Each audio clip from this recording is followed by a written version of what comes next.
غوث اعظم رضی اللہ تعالیٰ عنہ کے والد حضرت ابو صالح موسیٰ جنگی دوست رضی اللہ تعالیٰ عنہ ہر وقت اللہ کی عبادت میں اپنا وقت بسر کرتے، جنگل میں ہیں، اللہ کی عبادت میں مصروف ہیں، کئی روز سے آپ نے کچھ کھایا نہ تھا تو آپ کا نفس الجو الجو کی صدائیں پکارنے لگا کہ بھوک بھوک۔ اسی حالت میں آپ تھوڑا سا آگے چلے، نہر کے کنارے آئے تو کیا دیکھا کہ نہر کے اندر ایک سیب تیرتا ہوا آ رہا ہے۔ حضرت ابو صالح موسیٰ جنگی دوست نے وہ سیب اٹھایا، کیونکہ بھوک کی شدت تھی، نفس الجو الجو کی صدائیں لگا رہا تھا۔ آپ نے وہ سیب اٹھایا اور اٹھانے کے بعد اس سیب سے ایک لقمہ جیسے ہی آپ نے کھایا تو آپ کے دل کے اندر خیال آیا کہ جو اس سیب کا لقمہ میں نے کھایا ہے اس کا بھی تو کوئی مالک ہے، میں نے اس مالک کی اجازت کے بغیر سیب کا ایک لقمہ کھا لیا ہے، اب اس مالک کی تلاش کرو اور جو لقمہ میں نے اس سیب کے مالک کی اجازت کے بغیر کھایا ہے اس سے معافی مانگو۔ جس طرف سے سیب تیرتا ہوا آ رہا تھا حضرت ابو صالح موسیٰ جنگی دوست اس طرف چل پڑے۔ چلتے چلتے آپ کو ایک باغ نظر آیا، باغ میں داخل ہوئے، پوچھا کہ اس باغ کا مالک کون ہے؟ تو بتانے والے نے بتایا کہ یہ باغ حضرت عبداللہ سومی رحمت اللہ تعالی علیہ کا ہے۔ آپ نے فرمایا کہاں ملیں گے؟ تو بتانے والے نے بتایا کہ آگے چلے جائیں، بیٹھے ہوں گے اللہ کا ذکر کرتے ہوں گے یا نماز میں مشغول ہوں گے۔ آپ حضرت ابو صالح حضرت عبداللہ سومی رحمت اللہ تعالی علیہ کی بارگاہ اقدس میں حاضر ہو گئے، خدمت میں حاضر ہو کر عرض کی، حضور یہ سیب ہے، اس سیب کا ایک لقمہ میں نے آپ کی اجازت کے بغیر کھا لیا ہے، اس کی معافی چاہتا ہوں، معافی مانگنے کے لیے آپ کی خدمت میں حاضر ہوا ہوں۔ تو وہ اللہ کے نیک بندے تھے، اپنے وقت کے بہت بڑے ولی تھے حضرت عبداللہ سومی رحمت اللہ تعالی علیہ۔ آپ نے اپنی نظر اٹھائی تو حضرت ابو صالح موسیٰ جنگی دوست کی طرف دیکھا تو سمجھ گئے کہ یہ نوجوان دوسرے نوجوانوں سے الگ ہے، اس کی کیونکہ اللہ کے ولیوں کی کچھ منازل ہوتی ہیں جسے طے کرنا پڑتی ہیں۔ یہ کھانے پینے کا نام زندگی نہیں کہ بازاروں میں آپ اپنے دوستوں کے ساتھ بیٹھ جائیں، ٹھٹھا مذاق کیا، ہنسا مذاق کیا، اٹھ کر اپنے گھروں کو آ گئے، نہ خیال کیا اذان ہو رہی ہے، نماز کا وقت ہے، آپ نے اپنا کام کیا، گھروں میں آئے، سو گئے، صبح ہوئی پھر دوستوں کے پاس چلے گئے، اپنا کام کیا پھر سو گئے۔ نہیں، جو اللہ کا نیک بندہ ہوتا ہے، اللہ کا نیک ولی ہوتا ہے، جو وہ بھوک پیاس کو برداشت کرتا ہے، کیونکہ جب آپ کھانا کھائیں گے تو آپ کے جسم کے اندر سستی پیدا ہو جائے گی، آپ نیند کی طرف جائیں گے، آپ کہیں گے کہ میں کچھ دیر کے لیے لیٹ جاؤں۔ تو اللہ کے نیک بندے جو ہوتے ہیں وہ فقر کو اختیار کرتے ہیں، بھوک کو اختیار کرتے ہیں۔ تو آپ نے عرض کی، حضور میں تو جو میں نے لقمہ کھایا ہے اس کی معافی مانگنے کے لیے آپ کے پاس حاضر ہوا ہوں۔ آپ نے نظر اٹھائی، دیکھا کہ یہ نوجوان دوسرے نوجوانوں سے الگ ہے۔ سرکار دو عالم صلی اللہ علیہ وسلم نے ارشاد فرمایا، اتقوا فراست المؤمن فإنه ينظر بنور اللہ۔ حضور نے فرمایا کہ مومن کی فراست قلبی سے ڈرو، فإنه ينظر بنور اللہ، کیونکہ وہ اللہ کے نور سے دیکھتا ہے۔ آپ نے دیکھ لیا تو فرمایا کہ اے بیٹا ابو صالح، کچھ شرطیں ہیں، پھر جا کر تجھے ایک لقمے کی جو ہے وہ معافی ملے گی۔ ہم تو دکاندار کے پاس چلے جائیں، کسی پھل والی ریڑھی کے اوپر چلے جائیں تو پاس کھڑے ہو کر اس کی اجازت کے بغیر اٹھا کر کھاتے رہتے ہیں۔ تو ادھر اللہ کے نیک بندے بھی ہیں کہ جنہوں نے ایک لقمہ کھایا اور اس کی معافی مانگنے کے لیے آپ پہنچ گئے حضرت عبداللہ سومی کی بارگاہ میں، تو آپ نے شرط رکھی کہ اے بیٹا، اگر اس سیب کا ایک لقمہ حلال کروانا چاہتے ہو، معاف کروانا چاہتے ہو، تو میرے باغ کی کچھ دیر کے لیے خدمت کرنا پڑے گی۔ آپ نے کوئی کچھ نہیں کہا آگے سے۔ یہ وہ لوگ ہیں جو اپنی آخرت کو سنوارتے ہیں، جنہیں دنیا کی کوئی پرواہ نہیں۔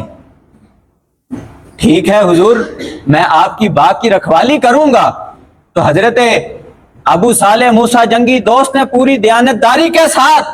آپ کی معینہ مدت تک باغ کی رکھوالی کی۔ جب وہ مدت مکمل ہو گئی تو آپ پھر باغ کے مالک حضرت عبداللہ سومی کی بارگاہ میں حاضر ہوئے، عرض کی حضور دن مکمل ہو گئے، آپ نے جو شرط رکھی تھی اس شرط کو میں نے پورا کر دیا، آپ وہ جو لقمہ میں نے کھایا ہے ایک لقمہ، اس کی معافی دے دیں۔ تو آپ نے فرمایا معافی چاہتے ہو تو ایک اور شرط ہے بیٹا، میری ایک اور شرط ہے، وہ شرط یہ ہے کہ میری ایک لڑکی ہے، ایک بیٹی ہے، جو کانوں سے منہ سے گونگی ہے، بہری ہے، لنگڑی ہے، چل نہیں سکتی، گویا کہ وہ ایک گوشت کا لتھڑا ہے۔ تمہیں اس کے ساتھ نکاح کرنا پڑے گا اور ساری زندگی اس کے ساتھ وفا کرنی پڑے گی، تب جا کر میں وہ سیب کا ایک لقمہ جو ہے وہ حلال کروں گا۔ آپ نے فوراً اس شرط کو قبول کر لیا، فرمایا کہ حضور مجھے آپ کی یہ شرط بھی قبول ہے۔ آج اگر ہم میں سے کوئی ہوتا تو کیا یہ شرط قبول کرتا کہ لنگڑی بھی ہے، لولی بھی ہے، بہری بھی ہے، جو محتاج ہے، میں اس کے ساتھ ہم کیسے شادی کریں؟ ہم لڑکی والوں کے گھر لڑکی دیکھنے کے لیے چلے جائیں تو ہم قربانی کے بکرے کی طرح اس لڑکی کو دیکھتے ہیں۔ آپ نے حضرت عبداللہ سومی کی یہ شرط بھی قبول کی، نکاح ہو گیا۔ نکاح ہونے کے بعد حضرت عبداللہ سومی رحمت اللہ تعالی علیہ نے فرمایا کہ اے ابو صالح موسیٰ جنگی دوست، اب یہ جو باغ ہے یہ بھی تیرا، اور جو حویلی تجھے سامنے نظر آ رہی ہے وہ بھی اب تیری، اور جو لقمہ تو نے میری اجازت کے بغیر کھایا تھا وہ لقمہ بھی میں نے تجھے معاف کیا، حلال کیا۔ لقمہ بھی حلال ہو گیا اور جو چیزیں اپنی نہیں تھی وہ بھی مل گئیں۔ اب جب آپ اس حویلی کے اندر تشریف لے گئے تو کیا دیکھا کہ تخت کے اوپر ایک بڑی حسین و جمیل خوبصورت خاتون بیٹھی ہے، جس کے ہاتھ بھی صحیح سلامت ہیں، جس کی ٹانگیں بھی صحیح سلامت ہیں، آنکھوں سے وہ دیکھ بھی سکتی ہے، کانوں سے وہ سن بھی سکتی ہے۔ جیسے ہی ایک نظر پڑی تو آپ اسی الٹے قدم واپس آ گئے حضرت عبداللہ سومی کے پاس، اپنے سسر کے پاس الٹے قدم واپس آ گئے اور آ کر عرض کی حضور آپ نے جو فرمایا تھا کہ لڑکی گونگی ہے، بہری ہے، وہ تو اس کے ہاتھ نہیں ہیں، اس کی ٹانگیں نہیں ہیں، لیکن میں نے تو ادھر کیا دیکھتا ہوں کہ اس کے ہاتھ بھی سلامت ہیں، اس کی ٹانگیں بھی سلامت ہیں، وہ تو آنکھوں سے دیکھ بھی رہی ہے، کانوں سے سن بھی سکتی ہے۔ تو حضرت عبداللہ سومی رحمت اللہ تعالی علیہ فرمانے لگے کہ اے بیٹا ابو صالح موسیٰ جنگی دوست، جو میں نے تمہیں صفتیں بیان کی تھی اپنی لڑکی کی، اپنی بیٹی کی، وہ ٹھیک ہیں، لیکن جس خاتون کو تو نے دیکھا ہے تجھے مبارک ہو وہی تمہاری زوجہ ہے۔ میں نے اسے گونگی اس لیے کہا کہ جب سے وہ پیدا ہوئی تو اس نے کسی غیر محرم کے ساتھ گفتگو نہیں کی، اس کی زبان سے کبھی ناجائز بات نہیں نکلی۔ جب سے وہ پیدا ہوئی ہے اس نے کبھی غیر شرعی اور فاحش چیز کو اپنی نگاہوں کے سامنے نہیں دیکھا، اور جب سے یہ میری بیٹی پیدا ہوئی ہے کبھی اس نے اس حویلی سے باہر قدم نہیں رکھا، اور جب سے میری یہ بیٹی پیدا ہوئی ہے تو اس نے کبھی